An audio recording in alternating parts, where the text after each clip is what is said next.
ಹೆಸರು ಭಾರ್ಗವ ಅಂತ. ಎಲ್ಲಿಂದ ಬಂದಿರೋದು ಸರ್? ನಾವು ಇಲ್ಲೇ ಯಲಹಂಕದಿಂದ ಬಂದಿದ್ದೀವಿ. ಕೃಷಿ ಮೇಳ ಫಸ್ಟ್ ಟೈಮ್ ಸರ್? ಇಲ್ಲ, ಕೃಷಿ ಮೇಳ ಆದವೆಲ್ಲ ಬರ್ತಾ ಇರ್ತೀನಿ. ನಂಗೆ ತುಂಬಾ ಸಂತೋಷ, ಸಡಗರ. ಯಾಕಂದ್ರೆ ನಾನು ತವ್ರ ಮನೆಗೆ ಬಂದಾಗ ನಾನು ಇಲ್ಲಿ ಫೀಲ್ ಆಗ್ತೀನಿ.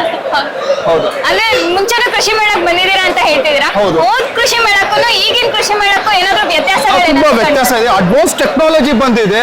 ಇದು ನಮ್ಮ ರೈತರು ನಿಜವಾಗ್ಲೂ ನೋಡ್ಕೋಬೇಕು, ಕಲಿಬೇಕಾದಂತ ಇನ್ಫಾರ್ಮೇಶನ್ ತುಂಬಾ ಇದರಲ್ಲಿದೆ. ಯಾವ್ಯಾವ ಮಳಿಗೆಗಳು ತುಂಬಾ ಇಷ್ಟ ಆಯ್ತು ಸರ್ ನಿಮ್ಗೆ? ನನಗೆ ತುಂಬಾ ಅಂದ್ರೆ ಇದು ಬಯೋಸೈನ್ಸ್ ಒಂದಿದೆಯಲ್ಲ, ಅದು ತುಂಬಾ ಇಷ್ಟ ಆಯ್ತು. ಆಮೇಲೆ ನ್ಯೂ ಟೆಕ್ನಾಲಜೀಸ್, ಡ್ರೋನ್ಸ್ ಎಲ್ಲ ಯೂಸ್ ಮಾಡಿ ಯಾವ ರೀತಿ ಫಾರ್ಮರ್ಸ್ ಕಲ್ಟಿವೇಟ್ ಮಾಡ್ಬೋದು ಅನ್ನೋದು ಇಟ್ಸ್ ಅನ್ ಅಮೇಸಿಂಗ್ ಥಾಟ್. ಇಂಥದ್ದನ್ನೆಲ್ಲ ನಾವು ಫಾರ್ಮರ್ ಯೂಸ್ ಮಾಡಬೇಕು. ಯಾಕಂದ್ರೆ ನಮ್ಮ ದೇಶ 66% ಅಗ್ರಿಕಲ್ಚರ್ ಅಲ್ಲೇ ಇದೆ. ರೈತರಿಗೆ ಇಂಥ ಸೌಲಭ್ಯ ಇದ್ರೆ ನಮ್ಮ ದೇಶ ಮುಂದುವರುತ್ತೆ. ಯಾಕಂದ್ರೆ ಅವ್ರು ನಮ್ಮ ದೇಶದ ಬೆನ್ನೆಲುಬು ಅಲ್ವಾ.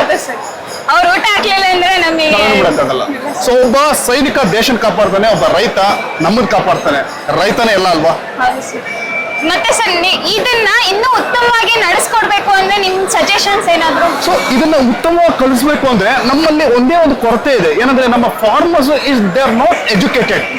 ಸೊ ಅವ್ರಿಗೆ ಈ ಟೆಕ್ನಾಲಜಿ ಆಗಲಿ ಬಯೋಸೈನ್ಸ್ ಆಗಲಿ ಅರ್ಥ ಮಾಡಿಸ್ಬೇಕು. ಎಲ್ಲೋ ಒಂದ್ ಕಡೆ ನಮ್ಮ ಸಂಸ್ಥೆಗಳು ಅಥವಾ ಸರ್ಕಾರಗಳಲ್ಲಿ ಎಲ್ಲೋ ನ್ಯೂನತೆ ಕಾಣಿಸ್ತಾ ಇದೆ ಅಂತ ಅನ್ಸುತ್ತೆ.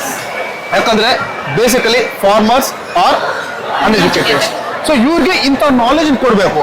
ಇನ್ನೊಂದು ಕೆಲವರು ಏನಾಗ್ತದೆ, 10ನೇ ಕ್ಲಾಸ್ ಆದ್ಮೇಲೆ ಈ ಸೈನ್ಸ್ ಏನು ಬೇರೆ ಪ್ಯಾರಲಲ್ ಲೈನ್ ಅಲ್ಲಿ ಹೋಗ್ತಾ ಇದ್ದಾರೆ. ಸೊ ಆ ಪ್ಯಾರಲಲ್ ಲೈನ್ ಅಲ್ಲಿ ಹೋದ್ರೆ ಕೃಷಿಯಲ್ಲಿ ಏನಿದೆ ಅನ್ನೋದು ತಮ್ಗೆ ತಾವೇ ಅರ್ಥಮಕ್ ಆಗ್ತಾ ಇಲ್ಲ.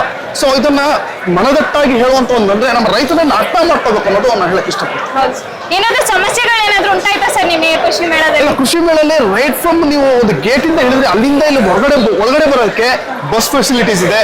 ಗೈಡೆನ್ಸ್ ಕೊಡೋಕೆ ತುಂಬಾ ಮಳಿಗೆಗಳಲ್ಲಿ ತುಂಬಾ ವಿಶೇಷವಾಗಿ ಹೇಳುವಂತ ತಜ್ಞರಿದ್ದಾರೆ.